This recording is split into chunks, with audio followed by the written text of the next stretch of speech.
जय श्री राम। आज की हमारी ये फर्स्ट क्लास है, इसलिए आज हम बेसिक फंडामेंटल्स के बारे में जानेंगे, यानी ज्योतिष के मूलभूत सिद्धांत। देखिए, आज हम ज्योतिष के मूलभूत सिद्धांतों की बात क्यों कर रहे हैं। आप किसी भी सब्जेक्ट को पढ़ो, आपको उस सब्जेक्ट का यदि बेसिक कॉन्सेप्ट क्लियर है, उसके मूलभूत सिद्धांत आपके क्लियर है, तो आप उस सब्जेक्ट के अंदर बहुत अच्छी कमांड कर लोगे। धीरे धीरे आपको वो सब्जेक्ट अच्छी तरीके से समझ में आने लग जाएगा, क्योंकि आपके डाउट नहीं रहेंगे। और वहीं यदि आपने बेसिक कॉन्सेप्ट को मिस कर दिया, तो कहीं ना कहीं आपके बीच बीच में डाउट आएंगे और आपके अलग अलग तरीके डाउट्स बने रहेंगे और आप उसके अंदर आगे नहीं बढ़ पाओगे। इसलिए बेसिक फंडामेंटल्स का क्लियर होना जरूरी है। अब ज्योतिष के अंदर बेसिक फंडामेंटल्स कौन से हैं?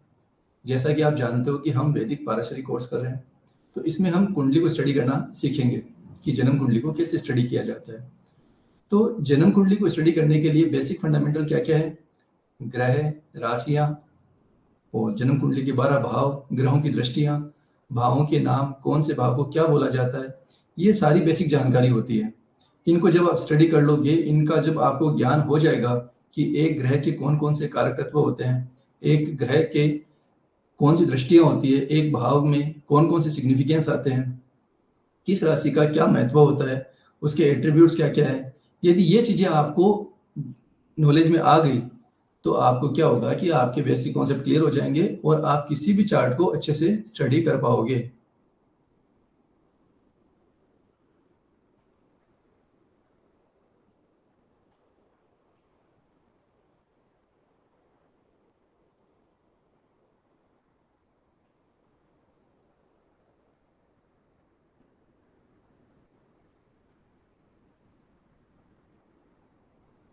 तो बेसिक फंडामेंटल्स को हम स्टडी करेंगे, लेकिन उससे पहले हम ये देखते हैं कि जो सब्जेक्ट हम पढ़ रहे हैं उसका अर्थ क्या होता है।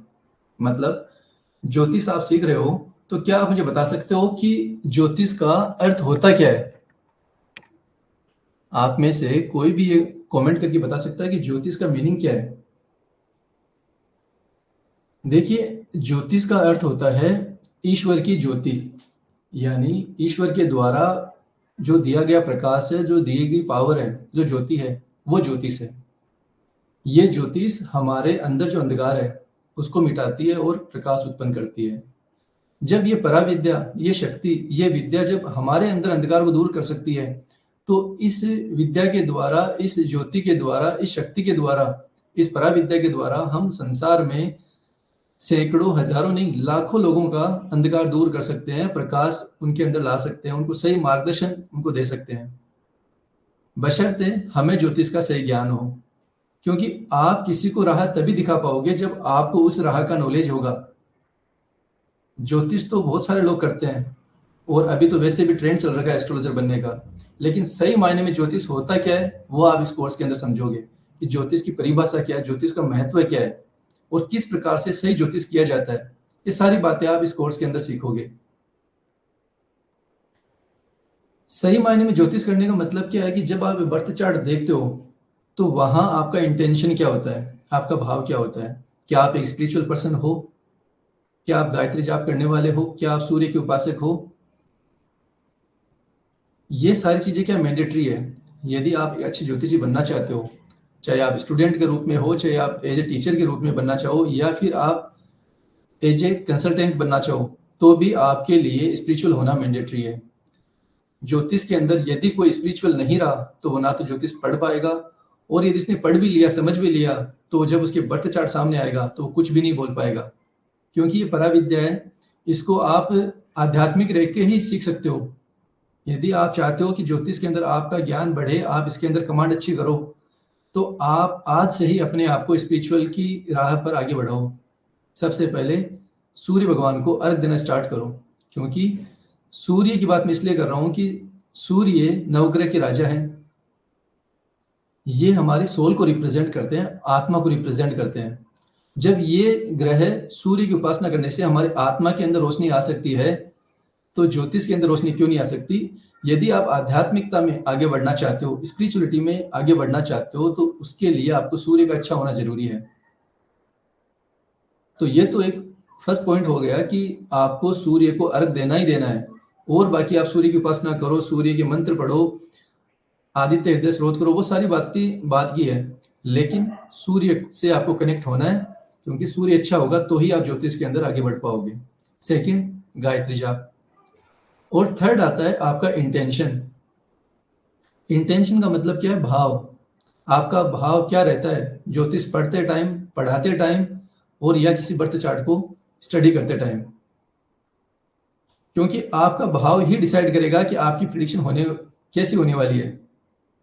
जब आप आध्यात्मिक हो, आप अच्छे उपासक हो, अपने नैतिकता पर चलने वाले हो, और आपका इंटेंशन अच्छा है, तो फिर आप जैसे ही बर्थ चार्ट को देखोगे तो आपके अंदर एक स्पिरिचुअल, एक ऐसी एनर्जी आएगी कि आप तुरंत प्रभाव से वो चीज स्टडी कर पाओगे कि जो क्लाइंट जानना चाहता है, और आपके द्वारा बोली गई हर वो बात उस व्यक्ति की भलाई की ओर जाएगी, या आप सही प्रिडिक्शन दे पाओगे।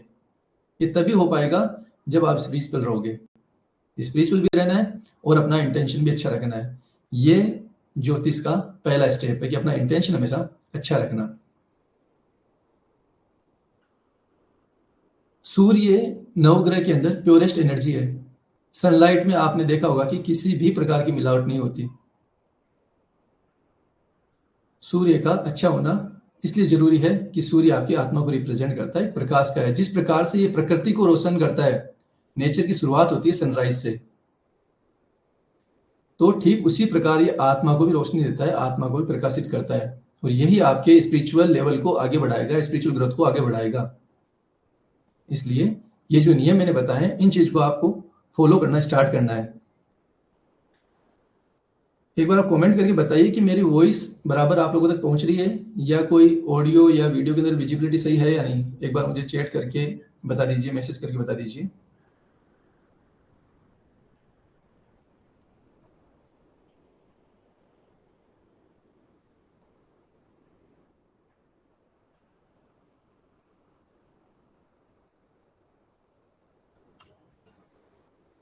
एक बार मुझे मैसेज करके बताइए कि मेरा विजिबल या ऑडिबल ठीक है या नहीं है।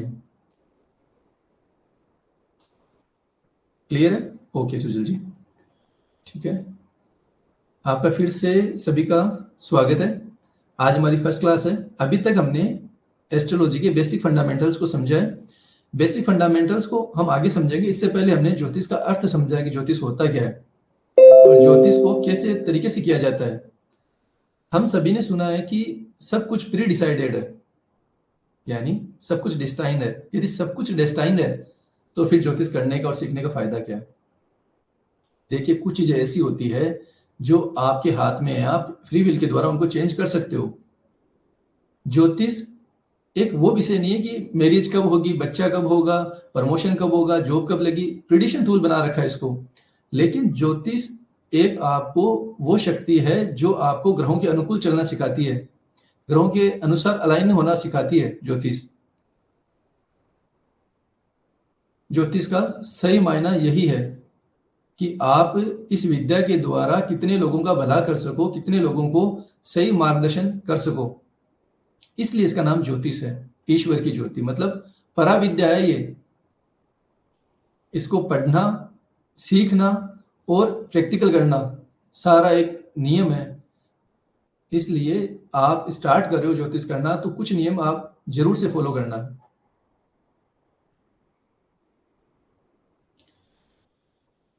वर्तमान में जितने भी साइंस सेंटर है, विज्ञान के केंद्र हैं, वो हमें अब बता रहे हैं कि स्पेस के अंदर ये एक्टिविटी हो रही है, ये प्लेनेट है, इनकी ये डिस्टेंस है, ये एक्टिविटी अब होने वाली है। लेकिन हजारों वर्ष पूर्व हमारे ऋषि मुनियों ने इस स्पेस को, इस आकाश को स्टडी कर लिया था। आप सभी जानते हो, उन्होंने ज्योतिष की दृष्टिकोण से हम बात करें तो उन्होंने इस आकाश को 12 भागों में विभाजित कर लिया था, जिसे हम 12 राशियां बोलते हैं। और उन्होंने वो जो स्टडी करा वही हमें ग्रंथों के रूप में, शास्त्रों के रूप में इतना सारा नॉलेज हमें प्रोवाइड करा रखा है, और आज हम जिन्हें पढ़ते हैं। तो मैं आपको स्क्रीन पर लेके चलता हूं जिससे आपको समझ में आए।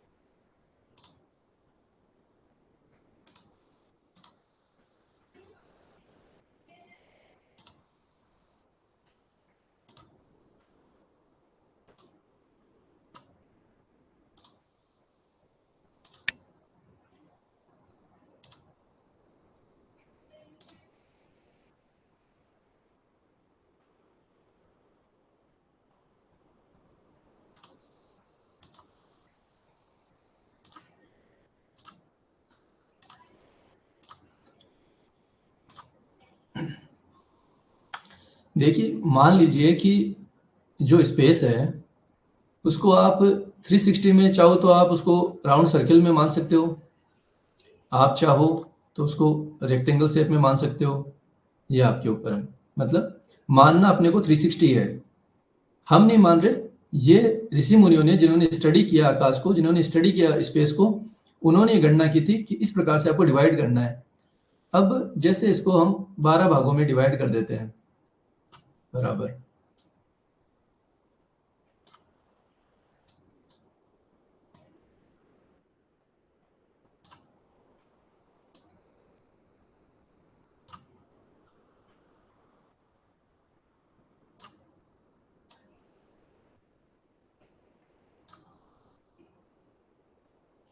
हो सकता है सर्किल में थोड़ा सा मेजरमेंट में इश्यू आ सकता है, लेकिन ये 12 डिवीजन हो चुके हैं। और इस शेप के अंदर हम बात करें तो इसको भी हम 12 भागों में विभाजित करते हैं। इसको हमने 360 का माना है।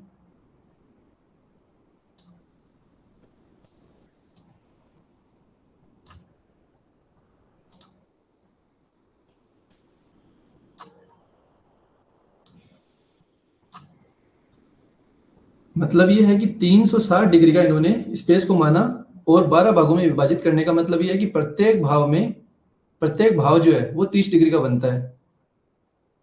अब प्रत्येक भाव 30 डिग्री का बनता है, तो इन्होंने क्या किया,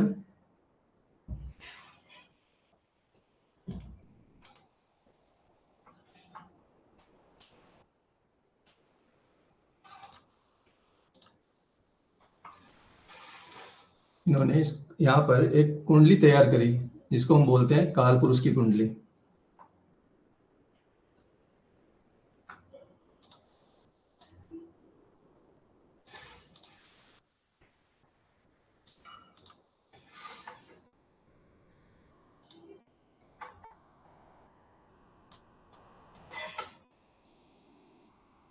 काल चक्र की कुंडली है, इसको बोलते हैं काल पुरुष की कुंडली, और भचक्र भी इसको बोलते हैं। यानी ये जो चार्ट बना हुआ है, इसके अंदर ये भाव है, ये 12 भाव है, और ये जो नंबर आपको दिखाई दे रहे हैं, ये नंबर है राशियां। यानी पूरे स्पेस को 12 भागों में 12 जोडियक के अंदर इन्होंने डिवाइड कर लिया। और इस काल पुरुष की कुंडली को आप हमेशा ध्यान में रखना, क्योंकि जब जब हम पढ़ेंगे तो बोलने में आएगा कि काल पुरुष की कुंडली के अनुसार, तो इन चीज़ों का आप ध्यान रखना। और इसके अलावा एक बात और बताऊं मैं आपको, कि आपके पास में जब भी आप क्लास ले हो, तो एक तो आपके पास में नोटबुक और पेन जरूर होना चाहिए, क्योंकि दोनों तरीके से अच्छा है। एक तो आपके नोट्स तैयार होंगे, सेकेंडरी प्रैक्टिकल हम बात करें तो इससे लिखने से हमारा केतु एक्टिव होता है। तो ज्योतिष पढ़ते टाइम आपके पास में पेन और नोटबुक तो होना ही चाहिए। हालांकि नोट्स की आप चिंता मत करो, नोट्स आपको मैं प्रोवाइड करवा दूंगा, फिर भी बीच बीच में मैं आपके सामने ऐसे कुछ प्रिडिक्शन देता जाऊंगा जो हो सकता है कि सिलेबस से आउट में भी हो, लेकिन वो आप जब नोट डाउन कर लोगे तो जैसे आप चार्ट देखोगे तो आपको प्लेसमेंट ध्यान में आएगी, और तुरंत प्रभाव से आप उसको स्टडी कर सकते हो। वो हो सकता है नोट्स के अंदर आपको ना मिले, इसलिए मैं आपको बोल रहा हूँ पेन और नोटबुक आपके पास हमेशा रखना। सेकेंड पॉइंट, कि जब भी आप स्टडी करो, क्लास ले, तो एटलीस्ट आपके पास में आपका खुद का चार्ट सामने होना चाहिए। या तो अपने पास में चार्ट होना चाहिए, या आपको अपना चार्ट याद होना चाहिए, ताकि जब भी आप किसी प्लेनेटरी स्टडी प्ले जब भी आप किसी प्लेनेटरी प्लेसमेंट को स्टडी करो, किसी प्लेनेट की दृष्टि को स्टडी करो, जो भी कंजंक्शन आप स्टडी करो, तो उसका आपके अपने बर्थ चार्ट के ऊपर अप्लाई कर पाओ, क्योंकि सबसे अच्छा तरीका है खुद के चार्ट को समझना। तो हम बात कर रहे हैं यहाँ पर बचक्र की काल पुरुष कुंडली, किसको बोलते हैं काल पुरुष की कुंडली। ये 12 भाव है, और ये 1 नंबर, 2 नंबर, 3 नंबर, 4 नंबर जो है ये राशियां हैं। प्रत्येक भाव 30 डिग्री का होता है, यानी एक राशि आपके 30 डिग्री की होती है। तो 12 भागों में डिवाइड करने का मतलब क्या है, कि 30 डिग्री का एक जोड़िया का मतलब 360 डिग्री इन्होंने माना कि पूरा स्पेस गोल है, और ये 360 डिग्री का है। और जब इन्होंने 12 से डिवाइड किया तो क्या आया, 30 डिग्री का एक साइन आ गया। इस प्रकार से इन्होंने काल पुरुष की कुंडली तैयार करी।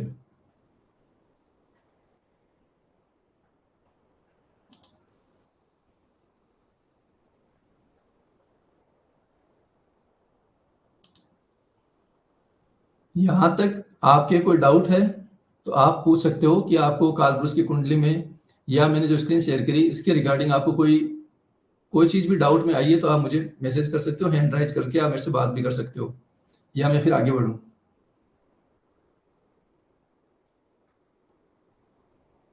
अगर क्लियर है तो आप मुझे थम्स अप कर सकते हो ताकि मैं आगे बढ़ूँ, और यहाँ तक कुछ आपके डाउट है तो मैं फिर उसको क्लियर करता हूँ। पहले आप मुझे बता दीजिए जैसा भी है।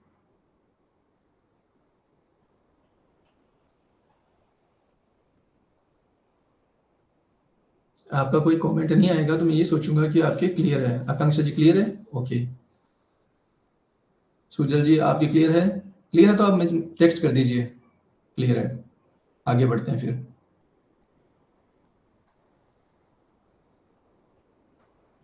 आई थिंक क्लियर है।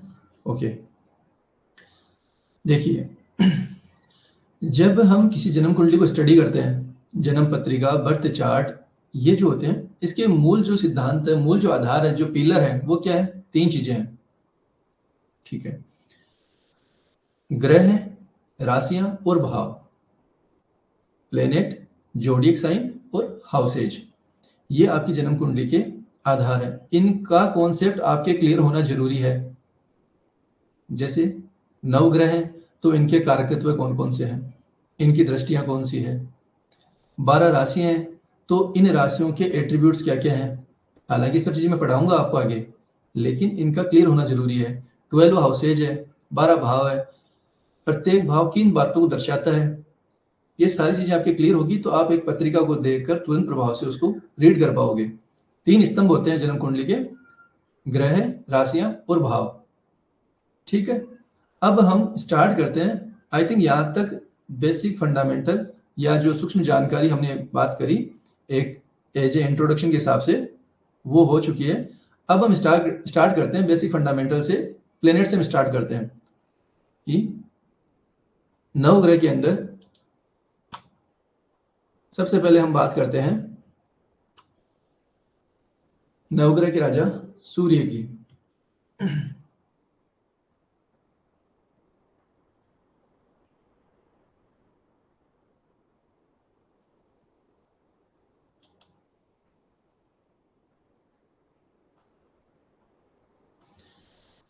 नवग्रह के राजा सूर्य हैं और इनको किंग क्यों बोला गया है? क्योंकि नेचर की शुरुआत सूर्य से होती है और हमारे बर्थ चार्ट की जो राइजिंग साइन है, लग्न, उसको भी सूर्य रिप्रेजेंट करता है। इसीलिए मैं आपको एक बात और बता दूं, जो हमने बात करी थी, चलो कालपुरुष की कुंडली में जो हमने डिस्कस किया उसके अंदर मैं आपको डायरेक्शन भी बताऊंगा। पहले हम इनके कारक तत्व इनके पढ़ लेते हैं। सूर्य रिप्रेजेंट करता है किंग को, यानी सूर्य राजा है नवग्रह का। ये चीज क्लियर हो जानी चाहिए आपकी। सेकंड, सूर्य रिप्रेजेंट करता है फादर को। देखिए हमारे जो भी नवग्रह हैं ये हमारे आसपास रहते हैं, हमारे अंदर हैं। आपका हर एक रिलेशन किसी ना किसी प्लेनेट को रिप्रेजेंट करता है। सूर्य आपके पिता है, चंद्रमा आपकी मदर है, मरकरी यानी बुध आपकी डॉटर है, आपकी सिस्टर है, जुपिटर आपके गुरु है। ये आपको मैं समझाता हुआ चलूंगा। अभी हम स्टडी कर रहे हैं सूर्य को। सूर्य किसको रिप्रेजेंट करते हैं? आपके फादर को। नेक्स्ट आता है गवर्नमेंट, यानी सूर्य किसके कारक हैं? गवर्नमेंट के कारक हैं। जो भी व्यक्ति गवर्नमेंट से जुड़ा हुआ कार्य करता है, चाहे वो गवर्नमेंट जॉब में हो, चाहे वो पॉलिटिशियन हो, चाहे वो ऐसा कार्य करता हो जिसका उसका कनेक्शन गवर्नमेंट से हो, तो मान के चलिए कि कहीं ना कहीं उसका सूर्य का प्रबल होना नेसेसरी है। विदाउट सूर्य को अच्छा किए हुए आप ना तो गवर्नमेंट सर्विस में जा सकते, ना गवर्नमेंट से जुड़ा हुआ कोई कार्य कर सकते। आपको फेम भी मिलती है तो उस सूर्य की बदौलत मिलती है। आपकी जो मान प्रतिष्ठा होती है, आपका जो नाम चलता है, ये सूर्य की देन है, क्योंकि सूर्य फेम को रिप्रेजेंट करता है। और जैसा कि मैंने अभी रिसेंटली आपको एक बात बताई थी कि काल पुरुष की कुंडली के अनुसार सूर्य पंचम भाव को रूल करता है। आप काल पुरुष की कुंडली देखोगे तो वहां पे पंचम भाव में 5 नंबर लिखा हुआ था।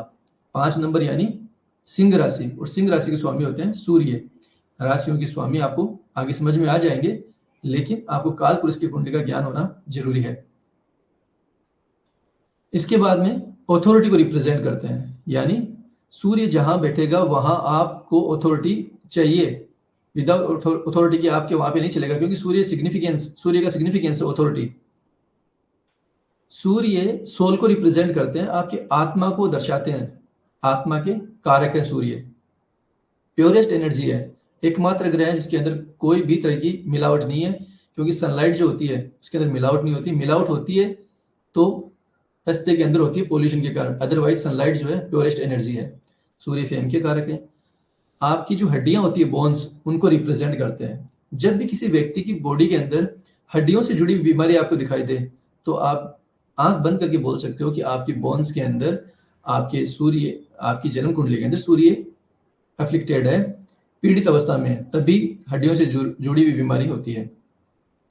जब भी हमारी दाई आंख यानी राइट आईज को रिप्रेजेंट करते हैं सूर्य, तो जब भी राइट आई में प्रॉब्लम हो तो कहीं ना कहीं सूर्य का अफ्लिक्शन वहां पे देखने को मिलता है।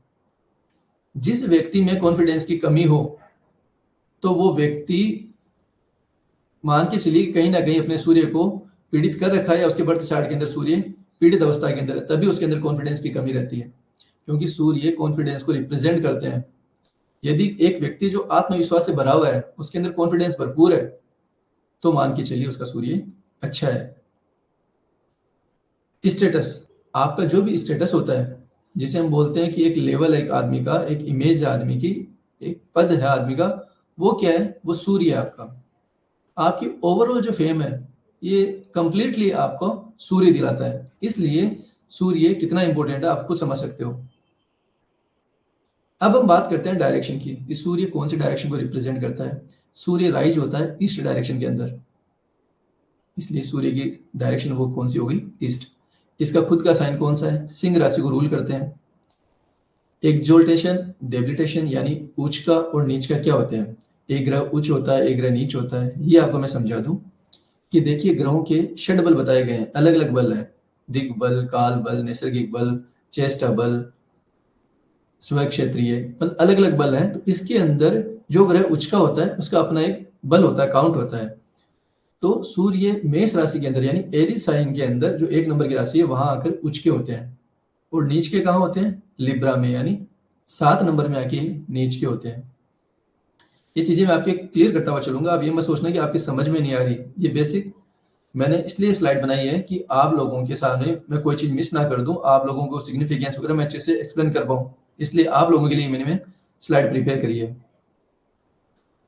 इसके जो शत्रु ग्रह और मित्र ग्रह होते हैं वो कौन कौन से हैं? देखिए, सूर्य के मित्र जो हैं वो हैं चंद्रमा, मंगल और बृहस्पति, यानी मून, मार्स और जुपिटर। ये इसके फ्रेंड्स हैं। देखिए, फ्रेंड्स और एनिमीज को आप ऐसे समझ सकते हो कि जब आप अपने मित्र के घर, यानी आप अपना जो फ्रेंड है उसके घर जाते हो, तो कैसा फील करते हो? अच्छा फील करते हो। वहीं यदि आप किसी एनिमी के या जो आपका दुश्मन है उसके घर में जाते हो, उसके एरिया में जाते हो, तो कैसा फील करते हो? वहां पे आप कंफर्ट फील नहीं करोगे। सेम कहानी आपको ग्रहों के साथ में समझनी है कि एक ग्रह अपनी मित्र राशि के अंदर बैठा हुआ है, मित्र ग्रह के साथ में बैठा हुआ है, इट मीन्स वो अच्छा है। वहीं वो एनिमिटी के साथ में है, शत्रु ग्रह के साथ में बैठा हुआ है, तो वो कंफर्ट फील नहीं करेगा। सूर्य के 2 शत्रु हैं, शुक्र और शनि,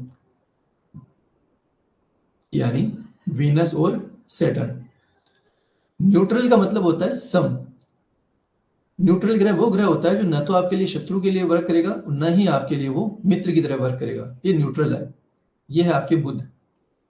वर्ण की हम बात करें तो 9 ग्रह को अलग अलग वर्ण बताए गए हैं कि कौन सा ग्रह ब्राह्मण का है, कौन सा शूद्र है, कौन सा वैश्य, अलग अलग वर्ण बताएंगे। तो जो सूर्य है वो क्षत्रिय वर्ण का है। Placement of sun in horoscope, यानी सूर्य की प्लेसमेंट आपके चार्ट में क्या दिखाती है। जहां भी आपका सूर्य बैठा है आपके बर्थ चार्ट के अंदर, आप फील करोगे कि वहां पे आपको अथॉरिटी मिलेगी, उसी भाव से जुड़ी हुई आपको फेम मिलेगी। जैसे किसी व्यक्ति का सूर्य चतुर्थ भाव में है, तो ऐसे व्यक्ति को अपने नेटिव प्लेस पे बहुत अच्छी फेम मिलती है, अथॉरिटी मिलती है। यानी जिस भाव में बैठा हुआ है उस भाव से जुड़ी हुई अथॉरिटी आपको मिलेगी, वहां आपको फेम मिलने के चांसेज है। किसी का लग्न में है तो ये व्यक्ति अपने स्वयं के प्रयास से फेम लेगा। इस प्रकार से आप अलग अलग प्लेसमेंट को समझ सकते हो। लेकिन मैंने क्या कहा कि आप नोटबुक और पेन जरूर रखिएगा। मैं बीच बीच में कुछ ऐसे पॉइंट्स बोलूंगा जो आपके सिलेबस से बाहर के होंगे, फिर भी आपके बर्थ चार्ट करने में, स्टडी करने में बहुत हेल्प करेंगे। तो ये बता के नहीं बोल सकता मैं, तो आपको खुद को ये समझना होगा। सूर्य जिस भाव में बैठता है उस भाव को जलाता है। जलाने का मतलब क्या हुआ? जलाने का मतलब ये हुआ कि द्वंद्व रहता है अंदर ही अंदर। किसी का लग्न का सूर्य है तो व्यक्ति भरपूर कॉन्फिडेंट वाला होगा, खुद के कारण प्रयासों से वो एक नाम भी कमाएगा, स्टेटस भी बनाएगा, लेकिन अंदर का जो द्वंद्व है वो किसी दूसरे को नहीं दिखाई देगा। मतलब जहां बैठेगा वहां वो जलाएगा। तो ये है नवग्रह के अंदर फर्स्ट प्लेनेट सन। सेकंड आते हैं मून यानी चंद्रमा।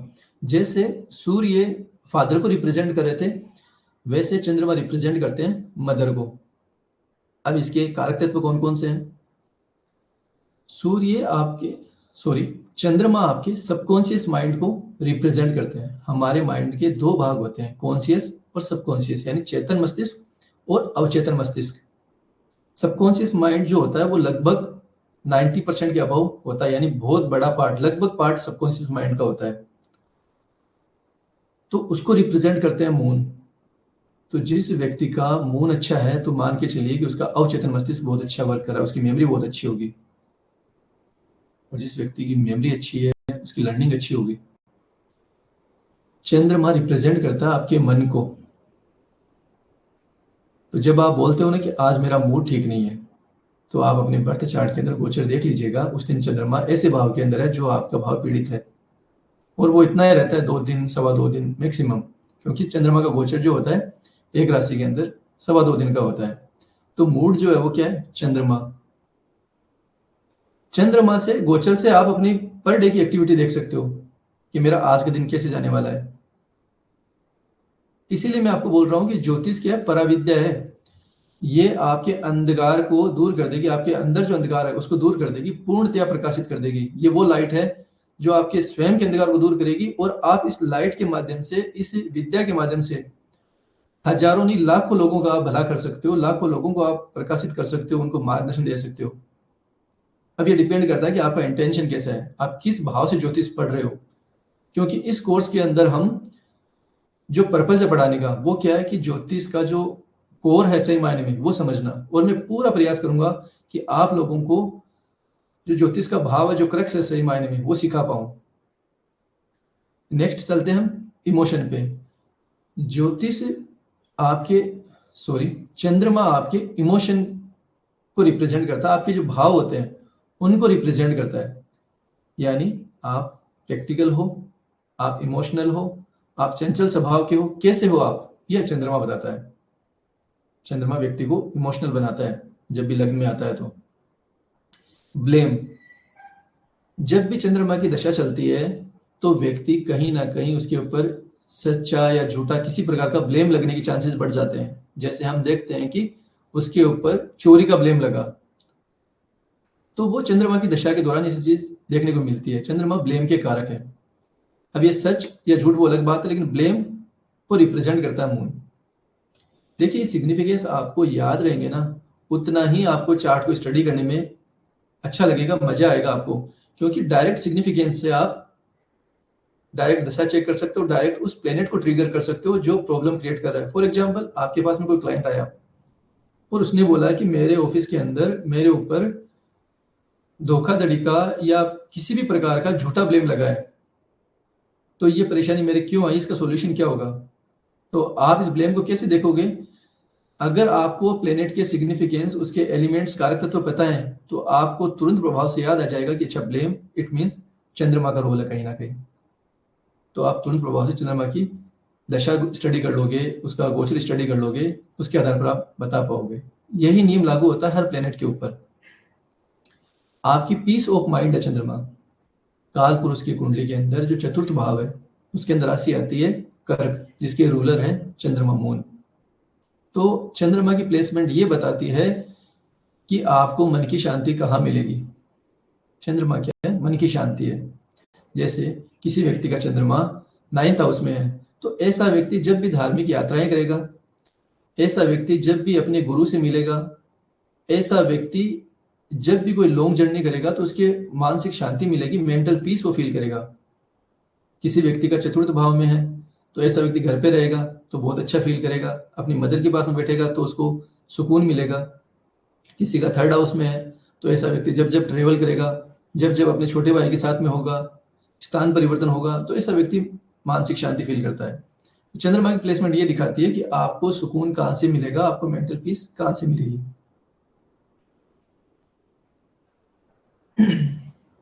वाटर, चंद्रमा जल को रिप्रेजेंट करते हैं, जल के कारक हैं। ट्रेवल, जैसा कि मैंने आपको बताया कि ट्रेवल को रिप्रेजेंट करते हैं चंद्रमा। नौ ग्रह के अंदर सबसे फास्ट मूविंग प्लेनेट है चंद्रमा। हर ग्रह का गोचर का अपना अपना समय है। चंद्रमा मात्र 2.25 दिन के अंदर एक राशि बदल लेते हैं। जहां शनि 2.5 साल लेते हैं एक राशि को चेंज करने के अंदर, वहीं चंद्रमा मात्र 2.25 दिन के अंदर चेंज कर लेते हैं। अब हम बात करते हैं डायरेक्शन की। चंद्रमा रिप्रेजेंट करते हैं नॉर्थ वेस्ट को, जिसको हम वायव्य कोण बोलते हैं। नॉर्थ और वेस्ट के जो बीच की दिशा होती है, ये आपके चंद्रमा को रूल करती है। इसका खुद का साइन जो है वो कर्क राशि है। एक्सोल्टेशन होते हैं ये टोरस यानी वृषभ राशि के अंदर 2 नंबर साइन। डेबिलिटेशन नीच के हो जाते हैं स्कॉर्पियो में, यानी 8 नंबर की जो राशि है वृश्चिक, उसके अंदर। इसके जो मित्र ग्रह वो कौन कौन से हैं? सूर्य और बुध, सन और मरकरी। चंद्रमा का कोई भी शत्रु नहीं है, एकमात्र प्लेनेट ऐसा है इसका कोई शत्रु नहीं है चंद्रमा। इसका वैश्य वर्ण है, यानी व्यापारी वर्ण है इसका। अब देखिए, इसका भी वैश्य वर्ण है और मरकरी आगे आएगा अभी बुध, उसका भी वैश्य वर्ण है, लेकिन दोनों में डिफरेंस क्या है वो आपको मैं बताऊंगा। चंद्रमा उदार है, भावों का ध्यान रखना, इमोशन को रिप्रेजेंट करता है। प्लेसमेंट ऑफ मून, सॉरी यहाँ पे मैंने ऐसा लिख दिया, placement of moon in horoscope क्या रिप्रेजेंट करता है कि चंद्रमा की प्लेसमेंट आपके चार्ट में ये इंडिकेशन देती है कि व्यक्ति को सुकून कहाँ मिलेगा, मानसिक शांति कहाँ मिलेगी, और वो व्यक्ति जिस भाव में उसका चंद्रमा है उस भाव के बारे में निरंतर सोचेगा। जैसे किसी का पंचम भाव में है तो ऐसा व्यक्ति अपनी संतान के, अपने बच्चों के बारे में, क्रिएटिविटी के बारे में। पंचम भाव लव अफेयर का है, एंटरटेनमेंट का है, तो एजुकेशन का है। तो किसी भी सिग्निफिकेंस को लेकर आप कनेक्ट कर सकते हो कि ऐसा व्यक्ति उन चीजों के बारे में सोचता रहेगा, चिंतन करेगा उनके बारे में। ऐसा व्यक्ति जिसका पंचम भाव में, जब जब एंटरटेन करेगा, जब जब स्पोर्ट्स करेगा, अपने बच्चों के साथ में होगा, तो उसको मानसिक शांति मिलेगी। इस प्रकार से आप छोटी छोटी प्रिडिक्शन आप स्वयं बना सकते हो। अब हम बात करते हैं थर्ड प्लेनेट यानी मार्स, मंगल। इसे क्या बोलते हैं? आर्मी कमांडर, सेनापति बोला गया है इसको नवग्रह के अंदर। जैसे सूर्य को राजा, चंद्रमा को मदर, मंगल को क्या है? सेनापति, आर्मी कमांडर। अब इसके कारक तत्व क्या क्या है? देखिए, मंगल का अच्छा होना क्यों जरूरी है। बिना मंगल के आप कोई भी एक्शन नहीं ले सकते, कोई भी कार्य नहीं कर सकते। क्यों नहीं कर सकते? कि यदि आपके अंदर करेज नहीं है, एनर्जी नहीं है, तो एक्शन कहां से लोगे? किसी भी को कार्य को करने के लिए आपके अंदर करेज होना चाहिए। जैसे आपने अपने ऊपर एग्जाम्पल होगी, आपने इस कोर्स को ज्वाइन किया तो इसके लिए आपने कहीं ना कहीं अंदर एक करेज डेवलप किया होगा कि मुझे ज्योतिष सीखना है। तो ज्योतिष सीखने के लिए साहस तो चाहिए ना, कि क्या मैं सब्जेक्ट को समझ पाऊंगा, क्या मैं बर्थ चार्ट को स्टडी कर पाऊंगा, क्या ज्योतिष मेरे समझ में आ जाएगी। ये होता है करेज, ये डेवलप किया आपने अंदर कि हाँ मैं कर सकता हूँ, आई कैन डू इट। फिर क्या हुआ? सेकंड क्या था? एनर्जी, कि हाँ क्या मेरे अंदर इतनी एनर्जी है कि मैं घंटों बैठकर ज्योतिष सीख सकता हूँ, इसमें रिसर्च कर सकता हूँ, बार बार प्रैक्टिस कर सकता हूँ। इसके लिए आपको एनर्जी चाहिए। फिर आता है थर्ड, आता है एक्शन। तो जब आपके अंदर करेज होगा, करेज डेवलप होगा आपके अंदर, मतलब साहस आएगा, आपके अंदर एनर्जी है, तो आप क्या ले पाओगे? एक्शन ले पाओगे। तो ये तीनों कारक किसके हो गए? मंगल के। इसलिए मंगल कितना जरूरी है, देखिए आप, मंगल देह को रिप्रेजेंट करता है, यानी आपकी जो बॉडी है वो क्या है? मंगल है।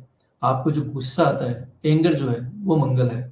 किसी से भी वाद विवाद होना मंगल रिप्रेजेंट करता है, यानी कॉन्फ्लिक्ट जो है मंगल है। फिजिकल स्ट्रेंथ, शारीरिक क्षमता, मंगल को रिप्रेजेंट करता है। ब्लड, मंगल है। भूमि जो होती है, लैंड जो होती है, वो मंगल का कारक है, मंगल भूमि को रिप्रेजेंट करता है। जो डिफेंस है, आर्मी, पुलिस, ये सारी मंगल के है। मतलब बेल्ट की जो नौकरी है वो मंगल को रिप्रेजेंट करती है। फायर यानी अग्नि को रिप्रेजेंट करता है। आपका जो छोटा भाई है वो साक्षात मंगल है और बड़ा भाई जुपिटर है। अब हम बात करते हैं डायरेक्शन की, यानी दिशा की। मंगल साउथ डायरेक्शन को रूल करता है, यानी दक्षिण दिशा को दर्शाता है। इसकी खुद के दो साइन है, एरीज और स्कॉर्पियो, यानी मेष राशि और वृश्चिक राशि, ये दो इसके साइन है। आप देखिए, नोट्स नहीं भी बनाओ तो भी चलेगा, क्योंकि मैं आपको अलग से नोट्स अवेलेबल करा दूंगा, वो आप आराम से वहां से नोट डाउन कर लीजिएगा। अभी यहाँ पे समझो, और जो मैं अलग से कुछ बताऊं वो आप नोट डाउन कर लिया करो। जिसमें किसी की प्लेसमेंट बताऊं या ऐसा कोई सिग्निफिकेंस बताऊं जो यहाँ मेंशन नहीं हो, तो आप नोट डाउन कर लिया करो। तो एरीज और वृश्चिक इसकी खुद की राशि हैं। अब हम बात करते हैं कि इसके मित्र ग्रह कौन से हैं। मंगल के मित्र जो है वो है सूर्य, चंद्रमा और Jupiter. Sun, moon and Jupiter, यानी बृहस्पति, ये तीनों इसके मित्र है। शत्रु कौन है इसका? मंगल का एकमात्र शत्रु है वो है बुध, मरकरी। और इसके लिए न्यूट्रल यानी समग्रह जो बनते हैं वो शुक्र और शनि। यह न तो ये मित्र है न ये शत्रु है, शुक्र और शनि। मंगल का जो वर्ण है वो क्या है? क्षत्रिय वर्ण है। अब आर्मी कमांडर है, सेनापति है, तो वर्ण भी इसको क्षत्रिय दिया गया है। मूल त्रिकोण राशि जो है इसकी वो है मेष राशि, यानी एरीज। अब मंगल की प्लेसमेंट आपके चार्ट के अंदर क्या दिखाती है, इसे आप कैसे स्टडी करोगे? मंगल के सिग्निफिकेंस हमने क्या पढ़े? ये एनर्जी को रिप्रेजेंट करता है, ये कॉन्फ्लिक्ट को रिप्रेजेंट करता है। तो मंगल जिस भाव में भी आपकी जन्म कुंडली में बैठा है, वहां आप सबसे ज्यादा अपनी एनर्जी लगाओगे। आपके विवाद भी उस भाव से जुड़े हुए होंगे, क्योंकि मंगल साक्षात एनर्जी है। फॉर एग्जाम्पल, किसी का मंगल 10th हाउस में है, तो ऐसा व्यक्ति अपनी कंप्लीट एनर्जी अपने प्रोफेशन में, अपने कार्य स्थल पर लगाएगा। और हो सकता है उसके जो विवाद हो वो भी उसके अपने प्रोफेशन के दौरान हो। किसी का मंगल 7th हाउस में आ जाए तो क्या होता है कि उसके कॉन्फ्लिक्ट किसके साथ में होते हैं? अपने पार्टनर के साथ में। बेचारा वो एनर्जी भी वहीं लगाता है अपनी पार्टनरशिप के लिए, अच्छी करने के लिए, लेकिन कॉन्फ्लिक्ट भी उसके वहीं होंगे। इस प्रकार से आप मंगल को समझ सकते हो। अब हम बात करते हैं थर्ड प्लेनेट की, मरकरी, इसको हम बोलते हैं बुध ग्रह। और इसको क्या संज्ञा दी गई है? इसको बोला गया प्रिंस, यानी राजकुमार की संज्ञा दी गई है बुध ग्रह को। कारक एलिमेंट ऑफ, सॉरी मार्स लिख दिया, मरकरी, कि मरकरी के क्या क्या कारक तत्व हैं।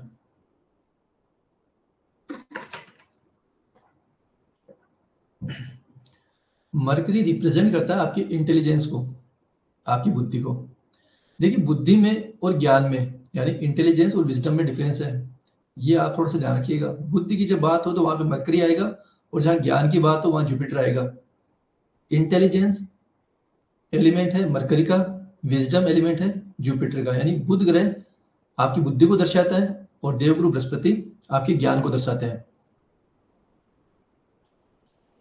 Conscious mind, moon subconscious mind यानी अवचेतन मस्तिष्क को दर्शा रहा था, और यहाँ पर जो मरकरी है ये आपके कॉन्शियस माइंड को दर्शा रहा है, चेतन मस्तिष्क को। हम बात कर रहे थे कि हर ग्रह आपके आसपास में रहता है, आपके अंदर रहता है। कैसे समझे? कि आपकी जो डॉटर है वो साक्षात मरकरी है। घर में जो बच्चे होते हैं ना, ये मरकरी को रूल करते हैं। आपकी जो सिस्टर है वो मरकरी है, बुआ मरकरी है। ये सारे बुध ग्रह को रिप्रेजेंट करते हैं। पावर ऑफ स्पीच, आपके बोलने की पावर कैसी है, आप किसी को कन्विंस कर पाते हो या नहीं कर पाते हो, आपके बोलने से कोई नाराज होता है, हर्ट होता है या खुश होता है, that is power of speech. ये रूल करता है मरकरी। जितना मरकरी अच्छा होगा उतना ही उस व्यक्ति की पावर ऑफ स्पीच अच्छी रहेगी। स्किल, किसी भी चीज को सीखने की या करने की जो स्किल होती है, जो क्षमता होती है, जो एक आर्ट होती है, वो क्या है? मरकरी है। एक व्यक्ति बहुत अच्छा पेंटर है, अपनी क्रिएटिविटी बहुत अच्छी करता है, या ऐसी कोई आर्ट है उसके अंदर, ऐसी स्किल है जिसके द्वारा वो अपना कार्य करता है, तो वो क्या है? मरकरी है। बिना मरकरी की चीज नहीं आ सकती। आपका कम्युनिकेशन कैसा है? विदाउट कम्युनिकेशन एक व्यक्ति अपना सर्किल नहीं बना सकता, एक अपने प्रोफेशन के अंदर अपनी इमेज नहीं क्रिएट कर सकता। क्योंकि आपका जितना अच्छा कम्युनिकेशन होगा उतनी ही अच्छी आप सर्किल बना पाओगे, उतना ही अच्छा आप इंटरेक्ट लोगों से कर पाओगे। देखा जाए तो आज के टाइम के अंदर मरकरी कितना बड़ा रोल प्ले करता है, क्योंकि कम्युनिकेशन के बेस पर ही सारे काम होते हैं, तो वहाँ पे मरकरी का बहुत बड़ा रोल है। मरकरी बिजनेस को रूल करता है, व्यापार का कारक है मरकरी।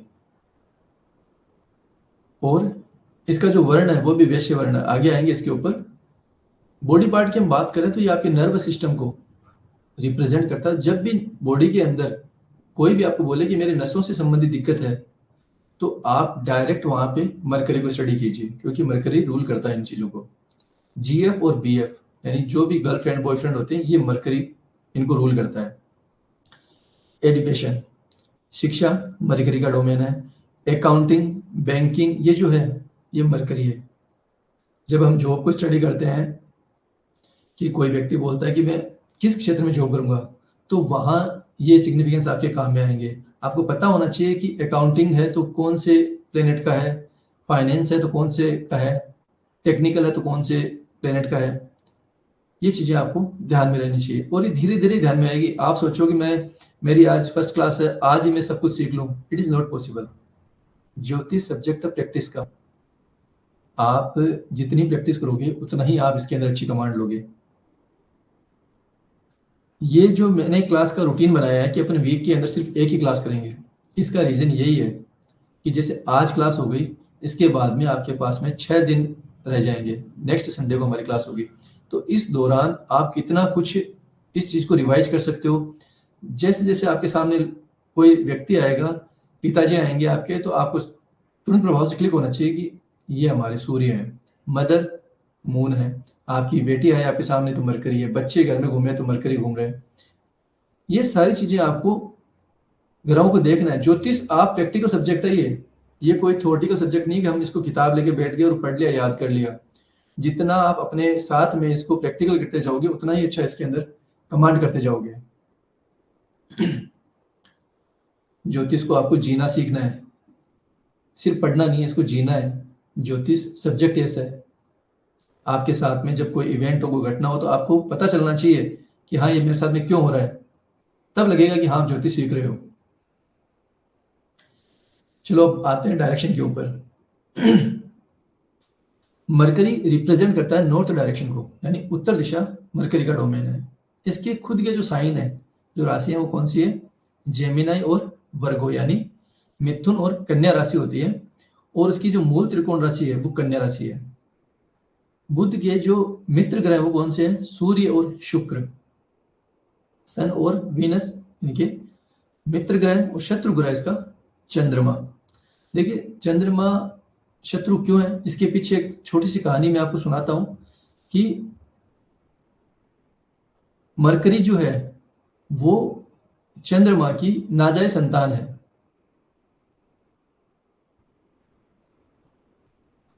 ये आप स्टोरी सुनोगे, पढ़ोगे, तो आपको पता लगेगा कि क्यों चंद्रमा मरकरी का शत्रु है। चंद्रमा मदर है, मरकरी बच्चा है। तो ये चीज आपको कभी ढंग से पूरी स्टोरी सुनाऊंगा कि क्यों ये शत्रु है इसका।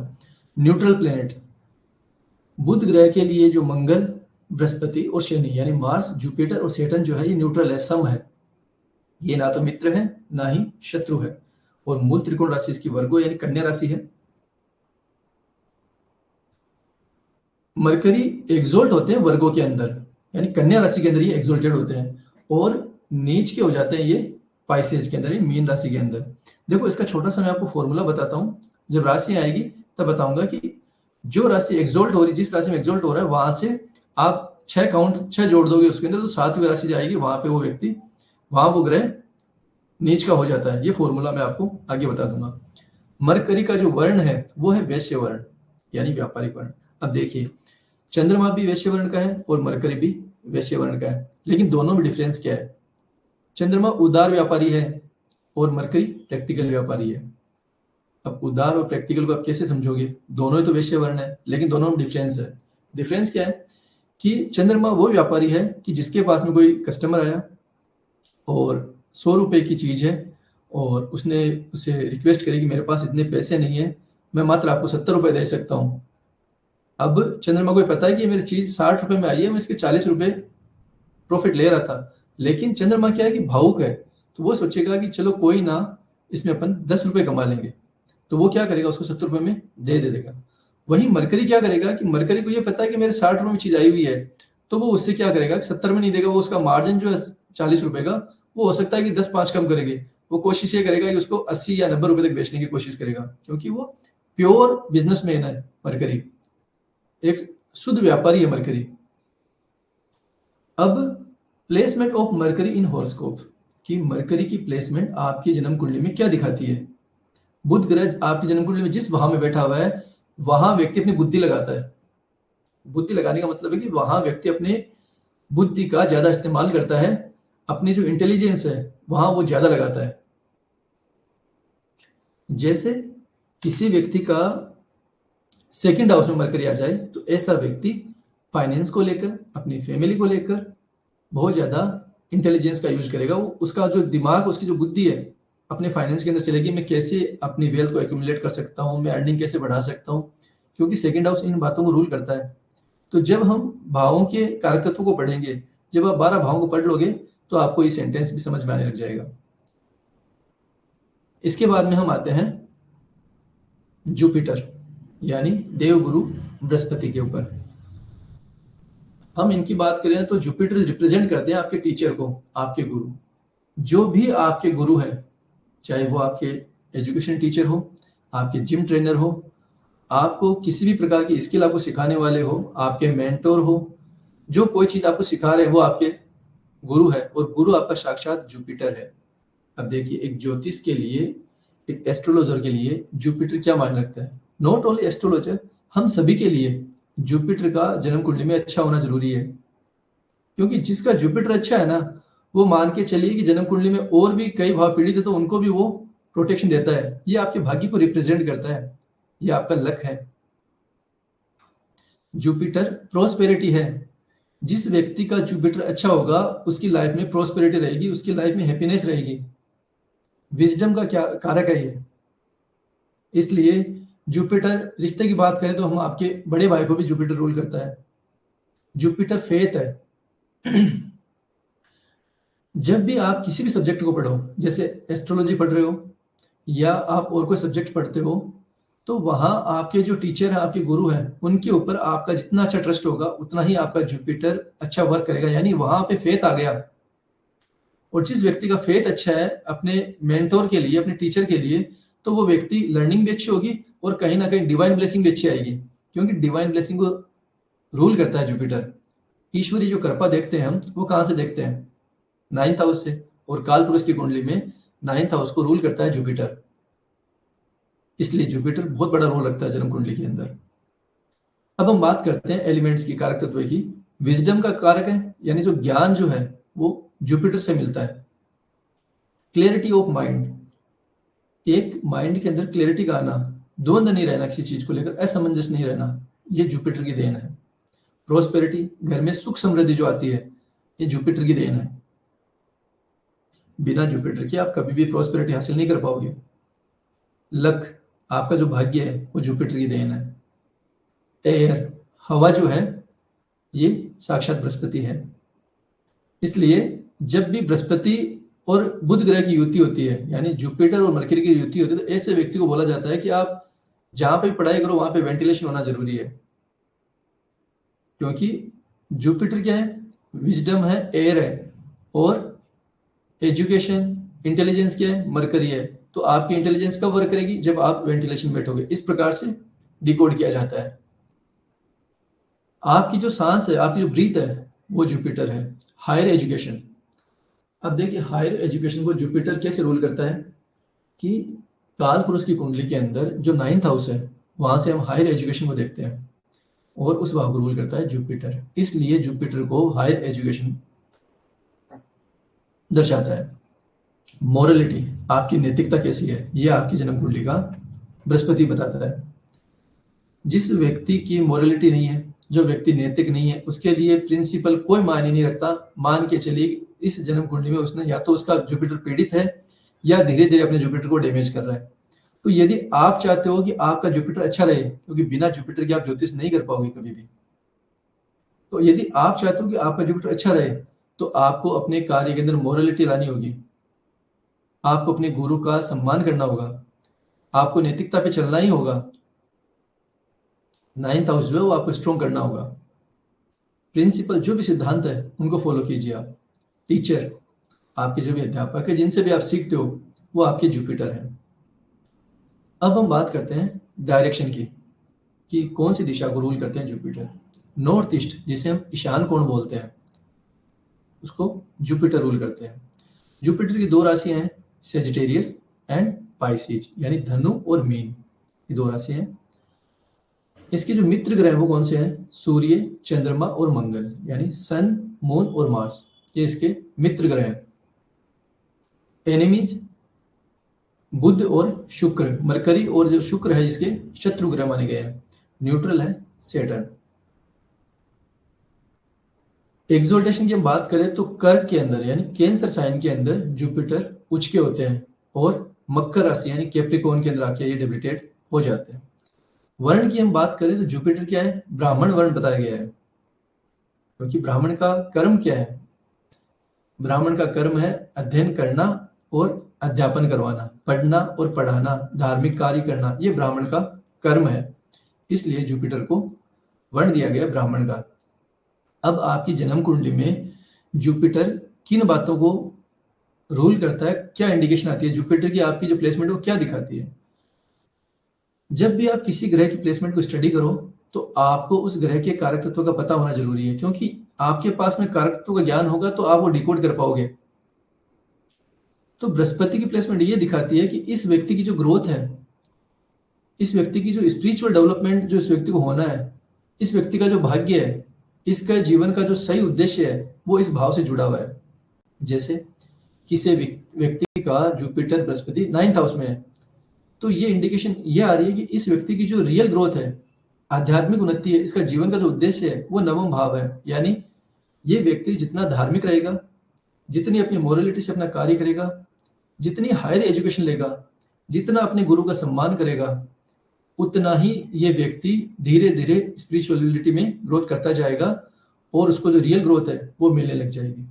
किसी के 12th हाउस का जुपिटर है तो वो क्या दिखाता है कि ये व्यक्ति जितना मेडिटेशन करेगा, जितनी चैरिटी करेगा,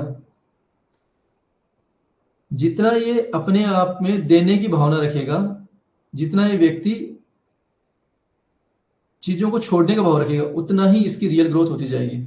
इसका जो लक है वो 12th हाउस से जुड़ा हुआ है। 12th हाउस देने को दर्शाता है, 12th हाउस आपके मेडिटेशन को दर्शाता है। जब 12th हाउस के आप सिग्निफिकेंस पढ़ोगे तो ये चीज आपकी समझ में आ जाएगी।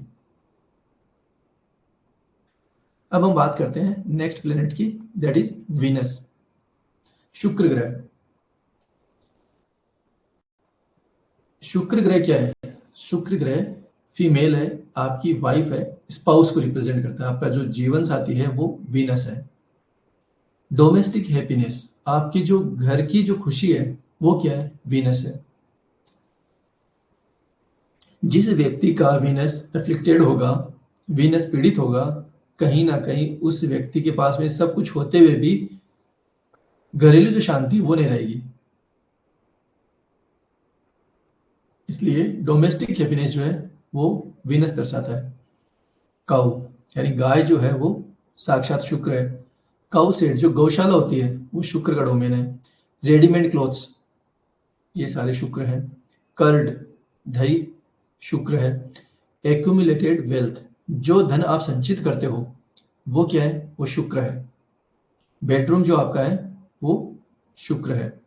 लग्जरी कंफर्ट जितना भी है, सोफा, टीवी, एसी, ये सब जो लग्जरी आइटम है, जो कंफर्ट आप जीते हैं, ये सब क्या है? वीनस है। फाइनेंस सेक्टर की हम बात करें तो फाइनेंस को, बैंकिंग को रूल करता है वीनस। डायरेक्शन की हम बात करें तो शुक्र साउथ ईस्ट यानी घर का जो आग्नेय कोण होता है वो शुक्र का जोन है। कैश का जो फ्लो आता है वो आग्नेय कोण से आता है। इसीलिए वास्तु के अंदर बोला जाता है कि आग्नेय कोण यदि कोई टॉयलेट आ जाए या कोई गड्ढा आ जाए तो ऐसे व्यक्ति के पास में फाइनेंशियल इश्यूज आते हैं, क्योंकि शुक्र का जोन है वो साउथ ईस्ट। और इसकी दो राशियां हैं, टोरस एंड लिब्रा, यानी वृषभ और तुला राशि इसकी है। इसके जो मित्र ग्रह हैं वो कौन से हैं? बुध और शनि, यानी मरकरी और सैटर्न इसके मित्र ग्रह हैं। और शत्रु ग्रह बनते हैं इसके सूर्य और चंद्रमा। शुक्र ग्रह के लिए जो सम ग्रह है वो है मंगल और बृहस्पति, और मूल त्रिकोण राशि है वो है लिब्रा। देखिए ये जो वर्ड है ना, फ्रेंड्स, एनिमी, न्यूट्रल, मूल त्रिकोण, हो सकता है आपको फर्स्ट क्लास के अंदर थोड़ा सा ओड लगे, आप ये सोच रहे हो कि मेरे समझ में नहीं आ रहा, आप बिल्कुल भी टेंशन मत लीजिए, ये सारे कॉन्सेप्ट आपके क्लियर होंगे, क्योंकि धीरे धीरे आप पढ़ोगे ना। मैं आज आपको प्लेनेटरी इंट्रोडक्शन इसलिए दे रहा हूँ कि आपको ग्रहों का थोड़ा ज्ञान हो जाए, कि बेसिक फंडामेंटल्स के अंदर एक जब हम ग्रह से स्टार्ट करते हैं तो एटलीस्ट हमें ग्रहों का पता होना चाहिए कि कौन सा ग्रह किन बातों को रूल करता है। इसलिए ये चीजें मैं स्टार्टिंग में बता रहा हूं आपको। अब हम बात करते हैं एक्सोल्टेशन की। हमने बात कर ली कि शुक्र ग्रह मीन राशि यानी पाइसेस के अंदर जाके उच्च के होते हैं, और जो नीच के होते हैं डेबिटेशन वो होते हैं वर्गों में, यानी कन्या राशि के अंदर नीच के होते हैं। वीनस ग्रह का जो वर्ण है, शुक्र ब्राह्मण को वर्ण को दर्शाता है, और शुक्र ग्रह की जो प्लेसमेंट है वो क्या दिखाती है, शुक्र ग्रह रिप्रेजेंट करता है ट्रू लव को, यानी आपका जो निस्वार्थ प्रेम है वो शुक्र है। जब तक शुक्र अफेक्टेड नहीं होगा, जब तक ये राहु जैसे प्लेनेट के साथ में नहीं आता, तब तक शुक्र ये दिखाता है कि ये ट्रू लव है। जहां शुक्र बैठेगा वहां व्यक्ति अपने सच्चे दिल से प्रेम करता है उस भाव को, वहां उसके अंदर मिलावट नहीं होती। लेकिन एक चीज नोट कर लीजिए, शुक्र जहां बैठेगा वहां आपको रिलेशनशिप इश्यू, वो भाव आपका रिलेशनशिप इश्यू का बनता है। ये आप जब आप चार्ट स्टडी करोगे तो धीरे धीरे हम इस चीज को स्टडी करेंगे। अब आते हैं नेक्स्ट प्लेनेट के ऊपर, सैटर्न के ऊपर, यानी शनि। शनि आपके कर्म को रिप्रेजेंट करता है, यानी हमारे जो कर्मा है वो शनि है। आपके जो सर्वेंट्स होते हैं वो सारे सैटर्न है, साक्षात शनि है। वो आपके साथ में जो सर्वेंट रहते हैं, काम करते हैं, वो शनि है। आपके जो जूनियर है, एम्प्लॉयज हैं, वो शनि है। तो जब भी आपको लगे कि मुझे शनि की वजह से प्रॉब्लम आ रही है, तो एक बार चेक कर लीजिएगा कि क्या मेरा रिलेशन अपने सर्वेंट्स के साथ में, अपने एम्प्लॉयज के साथ में अच्छा है या नहीं है। यदि आपको अपना सेटल अच्छा रखना है तो आज से ही नियम बना लीजिए कि आपकी जो सर्वेंट्स हैं, आपकी जो एम्प्लॉयज हैं, उनके साथ में एटलीस्ट आपका बिहेवियर अच्छा हो। यदि आप उनको कुछ दे नहीं सकते तो एटलीस्ट आप उनको खुश रखें। हार्ड वर्क जो होता है ये शनि का डोमेन है, और सबसे बड़ा जो इसका एट्रीब्यूट है वो है पेशेंस। शनि ये बोलता है कि आप पेशेंस रखिए, हार्ड वर्क कीजिए, तो आपको फल मिलेगा, अदरवाइज नहीं। शनि डिले को दर्शाता है। जब भी सप्तम भाव में शनि आता है तो ऐसे बोलते हैं कि इसकी मैरिज लेट होगी। क्यों होगी? क्योंकि शनि नवग्रह के अंदर सबसे धीमा चलने वाला ग्रह है। एक राशि के अंदर मैंने क्या बताया, 2.5 वर्षों तक रहता है वो। लेकिन जो इंसान अपने कार्य के अंदर पेशेंस रखेगा, डेडिकेट होकर हार्ड वर्क करेगा, उसको रिजल्ट आएगा। क्योंकि शनि देता है, 101% देता है शनि, लेकिन इसके लिए आपको पेशेंस का होना जरूरी है। कंस्ट्रक्शन शनि का डोमेन है। डिसिप्लिन यानी अनुशासन में आपको रहना ही होगा। जिस भाव में शनि बैठा है वहां पे आपको डिसिप्लिन मेंटेन करना होगा। स्टोरेज, आपके घर में जो भी स्टोर है वो शनि है। सोरो यानी दुख, पीड़ा, स्ट्रगल, ये क्या है? ये शनि है। तो जिस भाव में बैठता है वहां से मेरे को दुख भी होता है, पीड़ा भी मिलती है, और वहां से व्यक्ति संघर्ष करता हुआ भी दिखाई देता है। ड्यूटी यानी कर्तव्य। शनि क्या है? शनि वो ग्रह है जो आपको ड्यूटी करना सिखाता है। आपको ये सिखाता है कि आपके ये कर्म है, आपके लिए ये मैंडेटरी, ये करना जरूरी है। यदि आप अपनी रेस्पॉन्सिबिलिटी से हटते हो, आप अनुशासन में नहीं रहते हो, यदि आप हार्ड वर्क नहीं करोगे तो पीड़ा होगी आपको। हालांकि जिस भाव में शनि बैठता है वहां से व्यक्ति को पीड़ा मिलती है, ये तय है, लेकिन वो प्रोटेक्शन देता है। शनि क्या है? शनि जिस भाव में बैठता है उस भाव को प्रोटेक्ट करता है। हालांकि स्ट्रगल वहां से होता है, लेकिन वो प्रोटेक्शन देता है। और देवगुरु बृहस्पति जो कि नैसर्गिक शुभ ग्रह है, जिस भाव में बैठेगा उस भाव की हानि करेगा। हालांकि उसकी दृष्टियां बहुत अमृतुल्य मानी गई है, अच्छी मानी गई है, लेकिन शनि और बृहस्पति के अंदर ये डिफरेंस है कि शनि जो कि नैसर्गिक अशुभ ग्रह है, मेलेफिक प्लेनेट होते हुए भी ये जिस भाव में बैठता है उस भाव को प्रोटेक्ट करता है। प्रोटेक्ट क्यों करेगा? क्योंकि शनि क्या है कि शनि आपको अपने कर्मों की सजा देता है। इसको न्यायाधीश बोलते हैं। तो आपको पीड़ा कब मिल पाएगी? आपको पीड़ा जब मिल पाएगी जब वो भाव सुरक्षित रहेगा। तो फॉर एग्जाम्पल, यदि किसी का 4th हाउस में सैटर्न आ जाए तो ऐसे व्यक्ति को जो पीड़ा मिलती है उसको अपने डोमेस्टिक एटमॉस्फेयर से, अपने घर से, वहां से मिलती है। लेकिन शनि उस भाव को प्रोटेक्शन देगा, क्योंकि वो जो एनवायरमेंट है प्रोटेक्ट रहेगा तो ही वहां से आपको पीड़ा मिल पाएगी। जो पीड़ा देने वाले हैं यदि वो रहेंगे तो ही आपको पीड़ा दे पाएंगे ना। और जुपिटर क्या है कि जुपिटर जिस भाव में बैठता है उस भाव की हानि करता है। ये डिफरेंस है दोनों के अंदर। तो शनि का आप इतना ध्यान रखिए कि शनि जिस भाव में भी है उस भाव को लेकर आप ड्यूटी अपनी अच्छे से निभाएं। डायरेक्शन की हम बात करें तो वेस्ट डायरेक्शन को सैटर्न रूल करता है, पश्चिम दिशा। इसकी दो राशि हैं, कैप्रिकॉर्न एंड एक्वेरियस, यानी मकर और कुंभ राशि है इसकी।